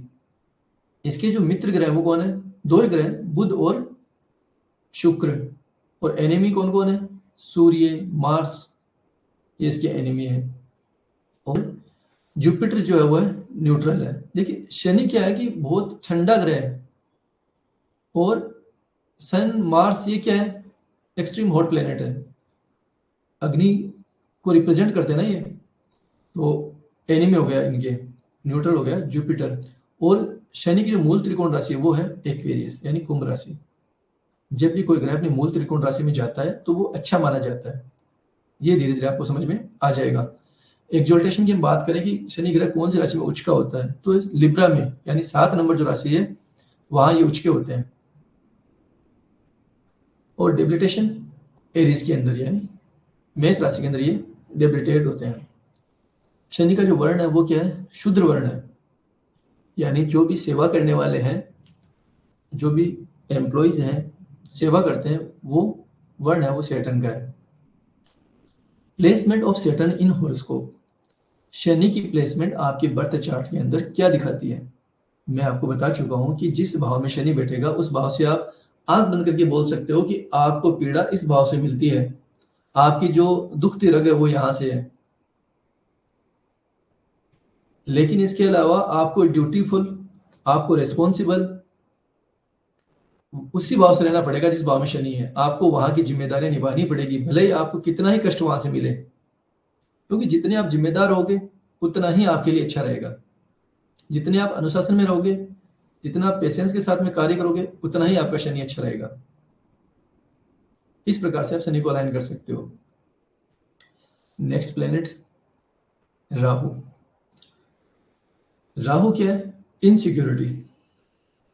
इनसिक्योरिटी, बिना ही वजह आपको एक मन के अंदर डर रहता है कि मेरा कहीं नाम खराब नहीं हो जाए, मेरा बिजनेस ठप नहीं हो जाए, मेरी जॉब नहीं चली जाए, मेरे साथ में क्या होगा क्या नहीं होगा। जब बिना वजह ये डर रहता है ना, तो मान के चलिए कि आपका राहु नेगेटिव वर्क कर रहा है। इनसिक्योरिटी है राहु। फियर है, डर है ना आपको किसी न चीज का, वो राहु है। आपके जो विचार है, आपके जो थॉट्स है, बार बार जो थॉट्स आते हैं नेगेटिव, वो क्या है? राहु है। जितना भी टेक्नोलॉजी है, जितने भी टेक्नोलॉजी की हम बात करते हैं, ये सारे राहु है। जिस प्रकार से हम मीडिया के ऊपर कोई चीज देखते हैं, सोशल मीडिया राहु है।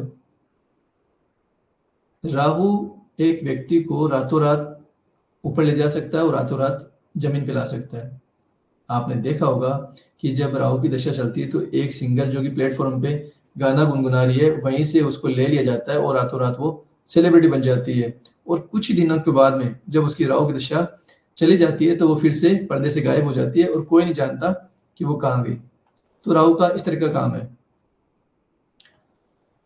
आपकी जो ऑब्जर्वेशन है कि आप किसी चीज को, किसी एक्टिविटी को कैसे ऑब्जर्व करते हो, ये राहु है। इसलिए आप चाहते हो कि आपका राहु अच्छा वर्क करे तो आप चीजों को ऑब्जर्व कीजिए। गैजेट्स, टेक्निकल जितने भी गैजेट्स हैं, आपके मोबाइल है, एयरपैड्स है, जो भी है, ये सारे टेक्निकल गैजेट्स आपके जो है वो है राहु। गैस जो होती है, स्मोक जो है, धुआं जो है, वो राहु का कारक है। पोल्यूशन जो होता है हवा के अंदर, वो राहु है। वायरस, जैसे कोरोना वायरस आया था, तो ये राहु का डोमेन है। जब आप किसी सब्जेक्ट में रिसर्च करते हो तो वो क्या है? राहु है। ये राहु के पॉजिटिव एट्रीब्यूट्स है, रिसर्च करना, ऑब्जर्वेशन करना, शॉर्टकट वे।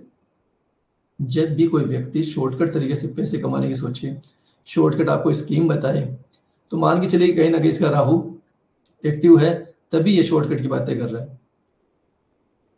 एल्कोहल, शराब, राहु है। सेकंड हाउस में जब भी राहु होता है तो ऐसा व्यक्ति स्मोक करता है, ऐसा व्यक्ति अल्कोहल से एडिक्ट होता है। ये आंख बंद करके आप बोल सकते हो। अर्थक्वेक, भूकंप जो आता है वो राहु है। राहु अचानक से सडन प्रॉब्लम क्रिएट करता है। राहु और मंगल की जब भी युति होती है तो राहु क्या है? राहु एक्सीडेंट का कारक है, मंगल ब्लड का कारक है, स्पीड का कारक है। तो राहु मंगल इसलिए बोला जाता है कि एक्सीडेंटल घटना का योग बनता है। अब हम बात करते हैं डायरेक्शन की, कि राहु घर में कौन सी दिशा को रूल करता है। साउथ वेस्ट, जिसे हम बोलते हैं नैऋत्य कोण, वो राहु की दिशा है। ओन साइन, इसका खुद का साइन है कुंभ। इसके मित्र हैं बुध, शुक्र और शनि। शत्रु बनते हैं इसके मंगल और बृहस्पति। चंद्रमा और केतु इसके लिए न्यूट्रल है। ये एग्जोल्ट होता है टॉरस के अंदर और डेबिलिटेट होता है स्कॉर्पियो यानी वृश्चिक राशि के अंदर। खुद की मूल त्रिकोण राशि जेमिनाई। इसका वर्ण है शूद्र। देखिए राहु और केतु दो ग्रह ऐसे हैं जो छाया ग्रह हैं, इनका खुद का अस्तित्व नहीं है। जिस भाव में बैठते हैं उस भाव के अनुसार, जिस ग्रह के साथ में बैठे हैं उस ग्रह के अनुसार, जिस राशि में बैठे हैं उस राशि के अनुसार ही परिणाम रिजल्ट देते हैं। इनका खुद का कोई अस्तित्व नहीं है। फर्स्ट हाउस में बैठे हैं तो फर्स्ट हाउस के लॉर्ड की तरह यानी प्रथम भाव के स्वामी की तरह वर्क करेंगे। सेकंड हाउस में बैठे हैं तो सेकंड हाउस के मालिक की तरह बिहेव करेंगे। जैसे मैं यहाँ का मालिक हूँ, किसी ग्रह के साथ में बैठ गए तो उसकी तरह बिहेव करने लग जाएंगे। ये छाया ग्रह है, इनका खुद का कोई अस्तित्व नहीं है। क्योंकि आपने सुना होगा कि समुद्र मंथन के समय एक राक्षस जो छल से देवता बनके देवताओं की लाइन में लग गया था और इसका पता भगवान श्री कृष्ण को लग गया था। अमृत जब बांट रहे थे वो, तो भगवान ने मोहिनी रूप धारण किया था और मोहिनी रूप धारण करके सर काट दिया था इनका। तो जो सर जो है वो क्या है? राहु है, और जो धड़ है वो केतु है। तो ये एक तरीके से राक्षस है, लेकिन कहीं ना कहीं इन्होंने अमृत का स्वाद चखा था। इसीलिए कलयुग के अंदर सबसे ज्यादा बात की जाती है राहु की। Placement of Rahu in horoscope, यानी राहु की प्लेसमेंट आपके हॉरोस्कोप के अंदर क्या दिखाती है। देखिए राहु क्या डीप अटैचमेंट है। राहु स्ट्रॉन्ग डिजायर है। तो जिस भाव में राहु बैठा है व्यक्ति वहां पर डीप अटैच होता है। व्यक्ति की जो डिजायर होती है वहां पर बहुत ज्यादा स्ट्रॉन्ग होती है। जिस भाव में बैठेगा, किसी व्यक्ति का सिक्स्थ हाउस में राहु आ जाए तो ऐसा व्यक्ति क्या होता है कि डीप अटैच होता है सिक्स्थ हाउस के एट्रीब्यूट से। अब सिक्स्थ हाउस में क्या क्या आता है? फिजिकल एक्टिविटी यानी वर्कआउट भी आ सकता है। जॉब को भी हम सिक्स्थ हाउस से देखते हैं। तो ऐसा व्यक्ति अपने जॉब को लेकर पैशनेट होता है। ऐसा व्यक्ति जॉब को प्रायोरिटी देता है। इसलिए सिक्स्थ हाउस के राहु को अच्छा माना जाता है। यहाँ पे शत्रुअंता भी बोला जाता है, क्योंकि सिक्स्थ हाउस से हम एनिमिटी को देखते हैं। तो जहां राहु बैठ गया वहां से आप डीप अटैच हो जाओगे, वहां पे आपकी स्ट्रॉन्ग डिजायर ऐड हो जाएगी। इस प्रकार से आप राहु को समझ सकते हो। अब next, last but not least, अब हम बात करते हैं केतु ग्रह की। कारक एलिमेंट ऑफ केतु। देखिए केतु क्या है? केतु आपका भाव है, आपका इंट्यूशन है। केतु रिप्रेजेंट करता है एस्ट्रोलॉजी को, ओकल्ट को। यदि केतु आपका अच्छा है तो आप ज्योतिष बहुत अच्छी कर पाओगे। अब ज्योतिष करने के लिए केतु का अच्छा होना क्या है? सबसे पहले मैंने क्या कहा कि केतु आपका भाव है। केतु वो ग्रह है जो आपको डायरेक्ट ईश्वर से जोड़ता है, मुक्ति का कारक है ये। अब केतु ईश्वर को कैसे जोड़ता है ये समझाता हूं मैं आपको। केतु आपका भाव है, और भगवान किस चीज के भूखे रहते हैं? भगवान भाव के भूखे हैं। भगवान को आपके चढ़ावे से, आपकी सेवा से, आपके दिखावे से कोई भी मतलब नहीं है। भगवान को सिर्फ इतना मतलब है कि आपका भाव कैसा है। जिस व्यक्ति का भाव अच्छा होगा भगवान को सबसे ज्यादा प्रिय भी वही होगा। तो केतु क्या है? केतु आपका इंटेंशन है। जिस व्यक्ति का केतु अच्छा है वो क्या करेगा कि वो हमेशा देने की बात करेगा। उसको लेना नहीं, उसको देना चाहिए। राहु तो आपको लेना सिखाता है, केतु आपको देना सिखाता है।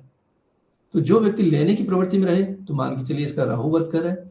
जिस व्यक्ति में देने की प्रवृत्ति हो कि हाँ भाई ठीक है तू रख ले, हाँ तू रख ले, ये जो भावना है ना कि तू रख ले, यानी देने का जो भाव है, ये क्या है? साक्षात केतु है।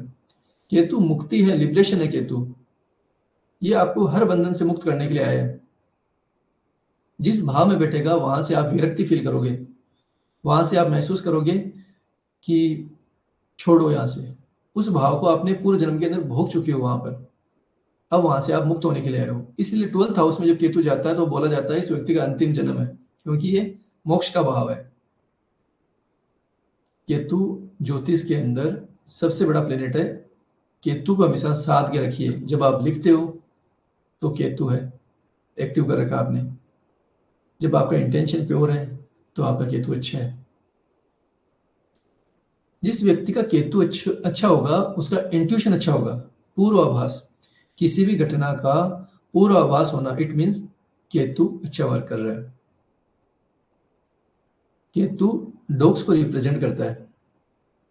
पोलाइटनेस जो होती है कि किसी भी व्यक्ति के अंदर जो पोलाइटनेस है वो केतु है। केतु को ट्रेवलिंग भी रिप्रेजेंट करती है, यानी जब भी ट्रेवल करते हैं तो उसको केतु दर्शाता है। सन केतु है। 9th हाउस में केतु इसीलिए बोला जाता है कि पुत्र संतान होगी, क्योंकि वंश में वृद्धि का कारक है। प्लेग, ध्वजा जो है वो केतु का डोमेन है, क्योंकि ध्वजा कहाँ लगेगी? ध्वजा शीर्ष पे लगती है, इसलिए एयरफोर्स को भी केतु रिप्रेजेंट करता है। जैसे नेवी को चंद्रमा, क्योंकि जल से जुड़ी हुई है, इस प्रकार फ्लैग से जुड़ी हुई है तो इसको केतु रिप्रेजेंट करता है। इसकी जो डायरेक्शन है वो क्या है? सेंटर टुवर्ड्स नॉर्थ ईस्ट, यानी आपके घर के केंद्र से लेकर जो ईशान कोण की तरफ जोन जा रहा है ये केतु है। इसका खुद का साइन स्कॉर्पियो है और कालपुरुष की कुंडली में ये अष्टम भाव आता है, और अष्टम भाव रूल करता है आपके ओकल्ट को। गूढ़ रहस्य के जो विषय हैं उनको केतु रूल करता है। इसके जो मित्र हैं वो कौन कौन से हैं? शनि और शुक्र, और शत्रु कौन है? चंद्रमा और मंगल। न्यूट्रल प्लेनेट है बृहस्पति और सूर्य। मूल त्रिकोण राशि इसकी सेजिटेरियस। ये एक्सोल्ट होता है स्कॉर्पियो में जाकर और डेबिलिटेट होता है टोरस में जाकर। केतु का वर्ण क्या है? शूद्र वर्ण बताया गया है।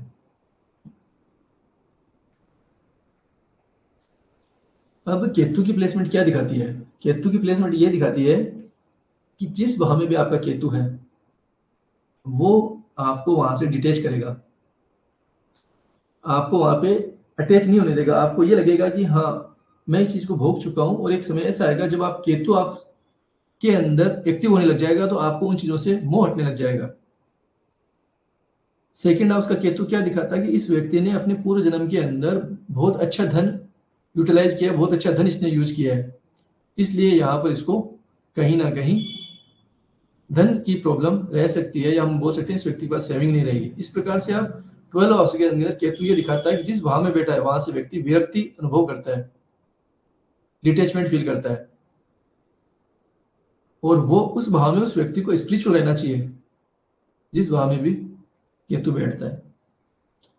तो इस प्रकार से 9 ग्रह को हमने समझा है। एक बार शेयरिंग स्टॉप कर देता हूं मैं। मार्स अगर फर्स्ट हाउस में हो तो एक्सोल्टेड सन मीन्स सन अच्छा है। आकांक्षा जी, मार्स अगर फर्स्ट हाउस में है तो देखो मैंने क्या कहा कि मंगल की प्लेसमेंट ये दिखाती है कि व्यक्ति जहां मंगल है वहां वो अपनी एनर्जी सबसे ज्यादा लगाता है, और वहां पे उसके कॉन्फ्लिक्ट भी होते हैं।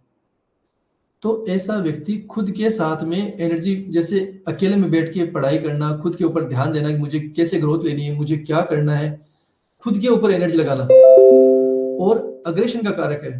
तो लग्न में जब मंगल आता है तो व्यक्ति का नेचर अग्रेसिव होता है, एनर्जेटिक होता है ऐसा बंदा, क्योंकि एनर्जी कहाँ की आ गई? लग्न में आ गई आपकी फर्स्ट हाउस में।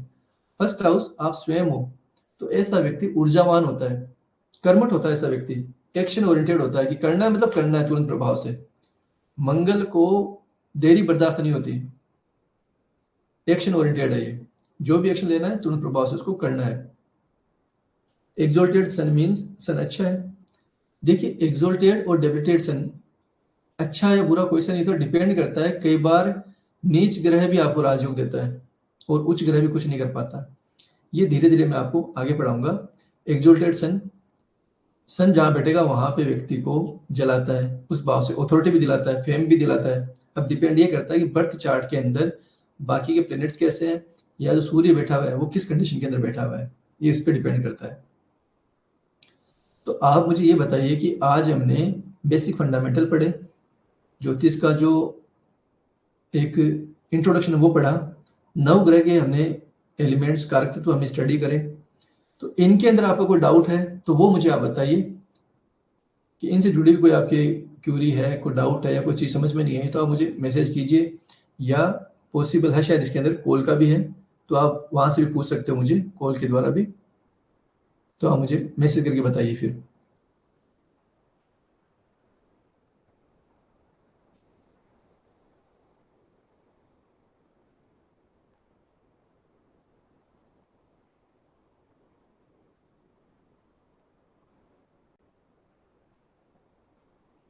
अगर क्लियर है तो आप मुझे बोल सकते हो क्लियर है, ताकि सेशन को अपन यही स्टॉप करते हैं। और यदि डाउट है तो पहले आपका डाउट ले लिया जाएगा, उसके बाद में स्टॉप कर दिया जाएगा। यदि कोई डाउट नहीं है तो आप मुझे बोल सकते हो क्लियर है, तो फिर मैं सेशन आज का ओवर करता हूँ।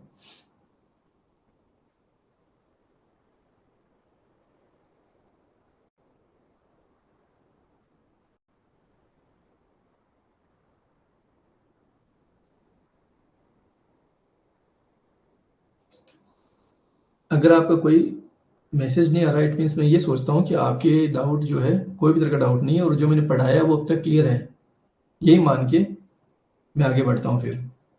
अदरवाइज आप मैसेज कर दीजिए। चलो ठीक है, कोई ना। आई थिंक आज का ये सेशन आप लोगों को अच्छे से समझ में आया होगा, और फिर भी कोई डाउट रहता है तो नेक्स्ट क्लास के अंदर आप नोट डाउन कर लीजिएगा, हम स्टडी कर लेंगे। आई होप आज का ये जो सेशन है फर्स्ट क्लास जो है आपने एंजॉय करी होगी, और आपके कोई डाउट रहता है तो वो मैं नेक्स्ट क्लास में देख लूँगा, आप नोट डाउन कर लीजिए। और नेक्स्ट क्लास के अंदर जब भी आप पढ़ने बैठो तो आपके पास में एक नोटबुक और पेन होना चाहिए, और आपका बर्थ चार्ट या तो आपको याद होना चाहिए या आपके सामने होना चाहिए, और ये पूरे कोर्स के अंदर होना चाहिए, क्योंकि छोटे-छोटे जो प्रिडिक्शन है, छोटे-छोटे जो कंजंक्शन है, वो अप्लाई करने के अंदर सबसे ज़्यादा हेल्प करेगा आपका खुद का चार्ट।